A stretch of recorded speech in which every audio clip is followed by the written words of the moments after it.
I'm pleased to be joined by William Saito, one of Japan's best-known entrepreneurs. Hi, William. Thank Lovely to talk to you. Thank you for having me. Let me just first ask you, how hard is it for women in Japan to break through that bamboo ceiling, titanium ceiling, whatever you want to call it, glass ceiling even? It's still relatively tough, but I think in the last few years it's gotten a lot better. There are more opportunities, but sure, by any comparison, it's still a pretty tough ceiling to get past.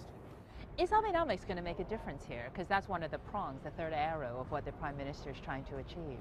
Yeah, no, I think the Prime Minister makes a point of mentioning women almost every day now. I mean, there used to be a joke that the Prime Minister maybe mentioned women and womenomics once or twice in his tenure, but now he does it once or twice a day, and so that's a big change. I think he seriously believes in it.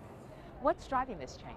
It just makes practical sense that more women than men in Japan. They go to school and they're educated far longer than men in Japan. They have a higher tendency of going overseas, and so they have a more global perspective. So you have a more very diverse culture with the women population here. Entrepreneurs are extremely rare actually in Japan, and female entrepreneurs are even rarer.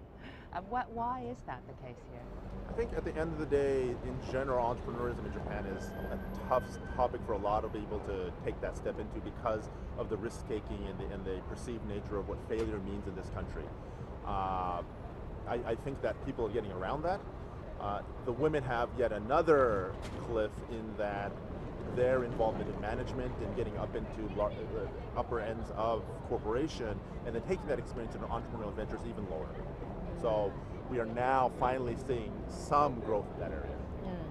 Finally, what's the biggest difference between the way a man works and the way a woman works in your experience? At the end of the day, the biggest differentiator I see for entrepreneurs and successful entrepreneurs is their ability to communicate and to be able to convince and work with people and to form teams. The natural ability of women in general, but women in Japan who tend to go overseas have a better ability of communicating not just with Japanese, but people from other countries, and this makes them productive and better team builders. Thank you very much indeed. That was William Saito, prominent Japanese entrepreneur, sharing with me his insights into how women really fare in what's perceived to be a man's world here in Japan.